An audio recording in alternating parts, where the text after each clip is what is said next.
Welcome to round 2 of the Spoils Cash Tournament for February in Orlando, Florida. I am again on the left side playing the Elitism Warlord Arcanist combo deck. My opponent is on the right side playing, for the most part, a mono Gearsmith. I believe he splashes 1 Rage for some various cards. I'm not sure exactly what. I didn't see any. He is also a new player, as in he just learned to play like the week before this tournament. So he made some mistakes, and you'll see me point at some cards and say some things, and like he'll do some takebacks kind of stuff, and we'll just redo things. So to start off, like right there, he tried to play the crest, and like you need to develop first, and he actually decides to draw first turn, and I tell him no, so it takes a little while because we have some discussion. Ultimately, he decides, he's going to draw, but I warn him, like, you need to play resources. So for new players of Spoils, a good general rule of thumb is you always want to play resource until you get to about 6 resources. Once you have 6 resources, if you don't have anything to play in your hand, you can pay 3, draw a card, pay 3, draw another card. So then you can draw 2 cards a turn. In Spoils, cards in hand do not matter as much as other card games, because every faction so far has that ability to pay 3, draw a card. So like 3 resources will always get you a card. So yeah, it's sometimes hard to make that decision of what do I put face down if I don't have an actual resource, but it's definitely one of the harder things for newer players to learn from. But there is always a worst card in your hand for whatever scenario situation you're in. There's always like if it's a really early game like this, then anything that's costing 5 or 6 in your hand is probably going to be one of your worst cards, just because if you don't get 5 or 6 resources, you're never going to be able to play those cards anyway. So they're pretty bad.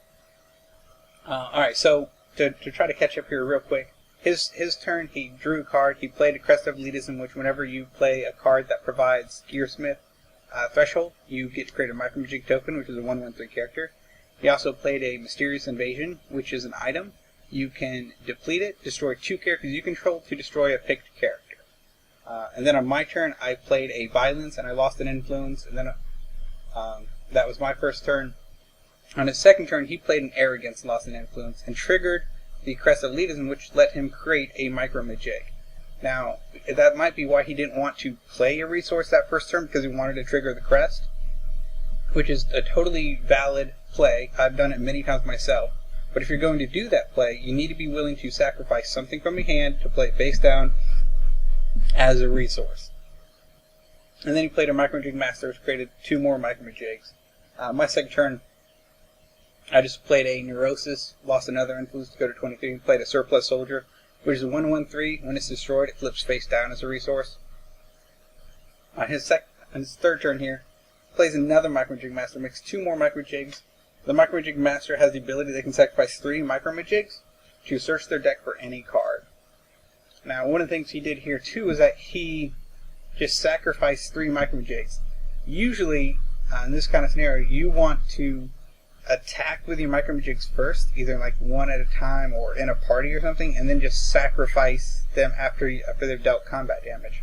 Because in this instance, since I only have 1 blocker, if he had attacked with 1 Micromajig, I would have either A, taken a point of damage, or B, I would have blocked with a Surplus Soldier, and I would have lost my blocker.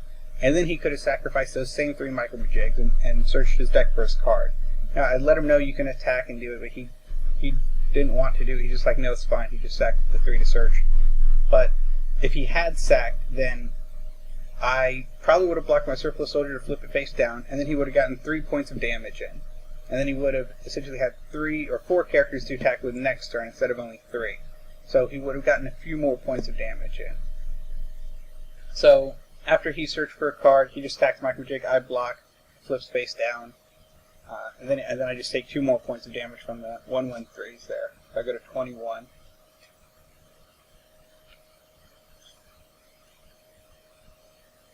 So I just pay 3 to draw at the end of his turn. nothing too exciting. I'll play some more resources, keep developing, because now I'm at 6, so since now that I'm at 6, if I don't have anything in hand, I get to draw 2 cards. Instead I'm going to just play 4 to play a Deadly Striker. A Deadly Striker is a 4/2/3. When it's destroyed, your opponent's faction loses 4 influence.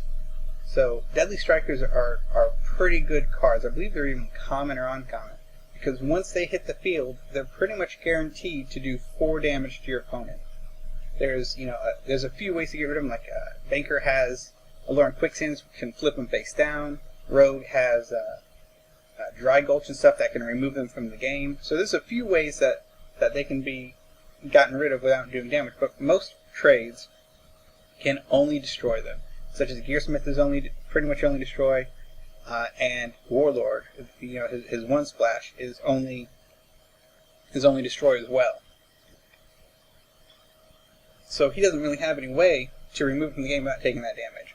So once it hits the field, his 24 influence might as well be 20, because at some point it's going to die.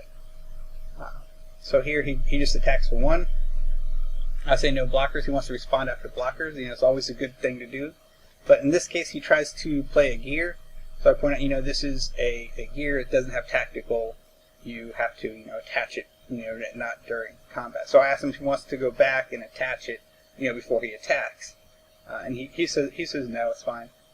But if we did go back and he did attach, then at that point I probably would block my striker just so I wouldn't take damage. He plays a research assistant. I don't remember if it's a senior research or a regular research assistant.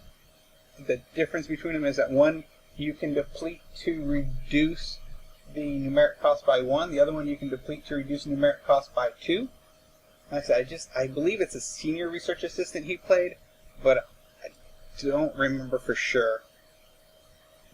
Also, when you have things like this, also another good thing to do when you have more characters than your opponent, because like in this instance, he attacked me with a 1/1 Micromajig.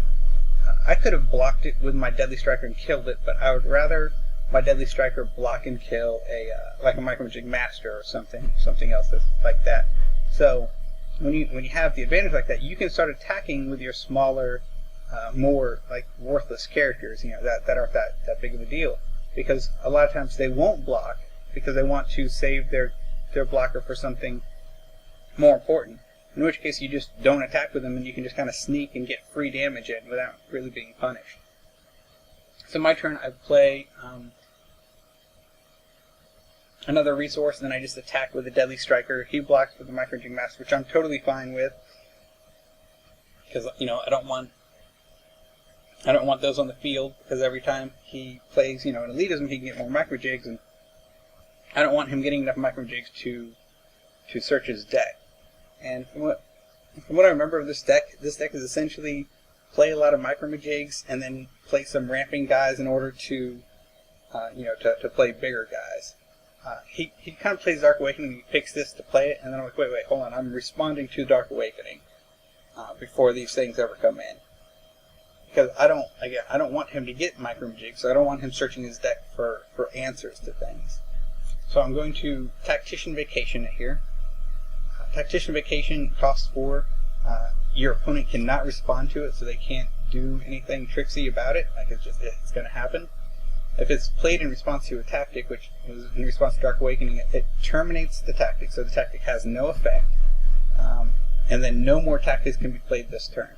So that means that even if they have more things that they could do, like if they had another similar tactic that would do the same thing, they can't even use it the rest of this turn.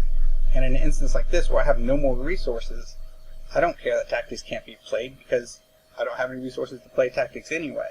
So I'm perfectly fine with that. He does, it is a senior research assistant here, because he is depleting it for 2, and then paying 2 to play the Epic Dude Maker now. Epic Dude Maker is 4 cost, and you attach it to a character, and that character gets +1/+1 for each elitism threshold that you control. He controls 5. He has 1 elitism and arrogance for 2, and then a crest of elitism. So that's a 6/6 swinging at me. I have no blocks. I go to 14. So that's, that's going to be a problem. That's something that I need to deal with, because 6 damage in a swing will definitely put me behind. And again, he could have attacked with his 1/1, but I think at this point he might just be saving it, to block, which, if he doesn't want to take the 4 damage, which is fair. But the other thing too he could have done, which I really forgot about the Mysterious Invasion, was he could have sacrificed his Micromaging Master and his Research Assistant to kill off the Deadly Striker. But again, he was a new player, so sometimes new players are afraid to take influence damage. But again, with Deadly Strikers, once they hit the field, you need to get them off the field as fast as possible. Because, like I said, they're pretty much guaranteed to do that 4 points of damage, when they're destroyed. If they get one hit on you, then now they've done 8 points of damage. So you don't want them to stay on the field any longer than absolutely possible. You want to just kill them, take that 4-point hit, and move on. So I did attack for 4 because he had hit all. He didn't have. Oh no, he only had the Micromaging Master block, so it died. And then I played another Deadly Striker, so it'll block if he decides to attack me for 6. He didn't do anything in his turn. He just passed the turn back. I paid 3 to draw a card, which is one of the things I kind of mentioned to him and showed him. It talked about is that the reason you want to keep playing resources is because as you play more resources, I had 7, so I was able to play a guy like a 4-cost guy, a good character, and I still had enough to draw another card, to increase my hand. So on my turn, I'm actually attacking in a party. So when I'm attacking in a party, they're both 4-2-3, so they'll both assign damage at the same time. So when he blocked with his 1 character, all 8 damage went to that 1 character. But I attacked in a party because he has a 6/6 Micromaging. So if he did block, I would be able to kill his Micromaging, and then he would probably kill both of my Deadly Strikers. But again, I'm okay with that because once they, I would take out a big character, and then my opponent would still lose 8 influence. So it's definitely a good character to trade with, because he'll usually kill whatever he's in the combat with, and then your opponent still takes damage anyway. So he definitely trades favorably in most situations. And the reason that his character did not kill any of mine is because his character, the Research Assistant, is a 2-speed, so that means that they actually deal damage after the 3 speeds deal damage.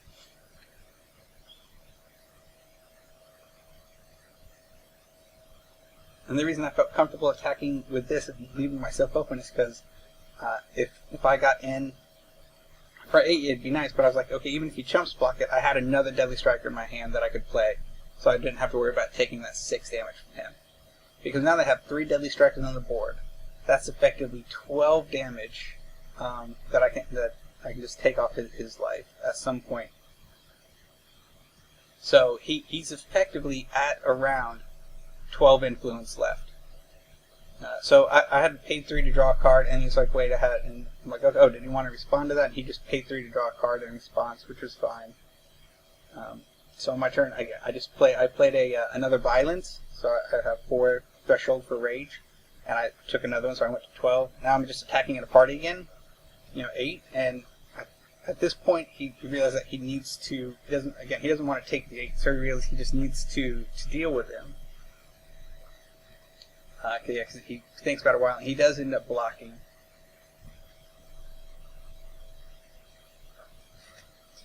Yeah, he's counting it. He was asking about it, and so I'm just letting him know that both of the total will be 8. They only have 2 life each, so I was letting him know that you can do damage to both. And I'm pointing because this rules text, if you want to, you could only kill 1, but you want to kill both so they don't keep hitting you. So he assigns to both, and that's definitely the right play. So he takes 8 from those 2 being destroyed, so he goes to 16. Now I just attack him with the other one, and he doesn't have any blockers left, so he takes 4 more, and he goes to 12. And then on my turn, I go. Oh, okay. Oh yeah, I play one of my pieces here, my defalcating machine, mostly just to like slow him down so he doesn't play, like Micromajig Masters and things like that, because that punishes him for putting a lot of characters on, like just so I can get my Deadly Striker through for more damage without him, just chump blocking it a lot. So, he's like, it's fine, it ends my turn. Now, before the game, the tournament organizer, was kind of telling about my deck and what it does, and I went through and kind of showed him, like, yes, I use this in 2 stutter shots to kind of make, unlimited majigs. So we talked about what it does, and so he knew that he needed a way to deal with this, because if this card got out and I got the combo, then at this point, like, his deck didn't have like mass removal, wouldn't have a way to deal with it. So it's like, you need to make sure to not do that. So earlier when he searched, when he played this, he actually told me he searched for the Contrabulous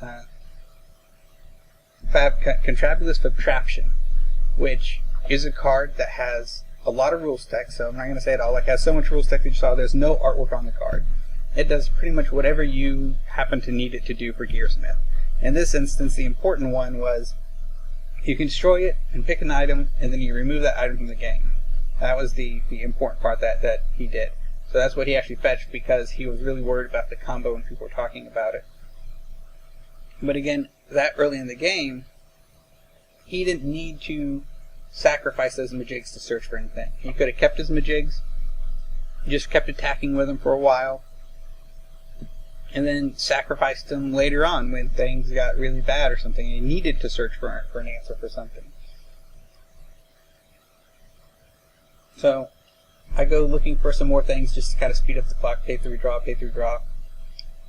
Because I have so many resources, a lot of times you want to wait until the end of your opponent's turn to draw, but I was looking for more characters to put into play so that next turn I would have more guys to attack with, just to try to get in there and end it before he could get more big guys out.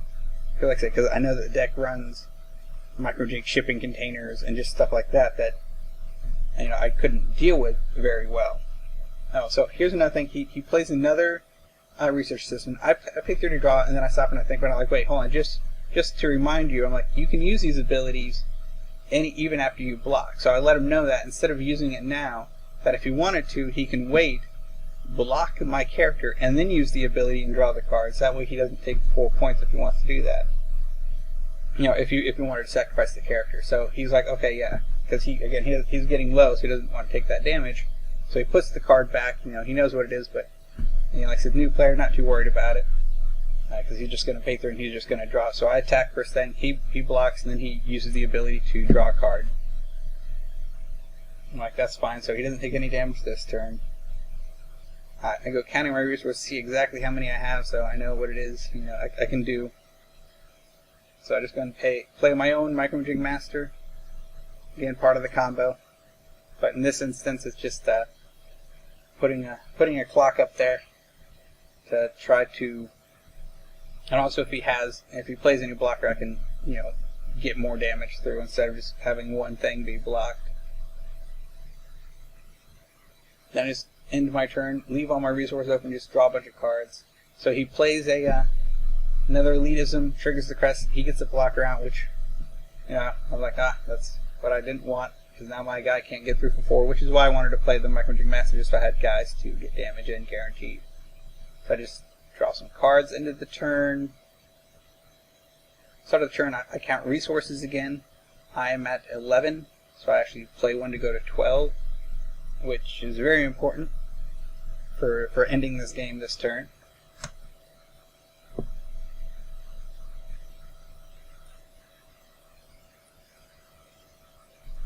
So now, remember earlier when I was talking about when you outnumber your opponent, you start swinging with your cheap characters first, because you're guaranteed to get damage through. So that's what I do. I attack for 1, no blocks, attack for 1, attack for 1.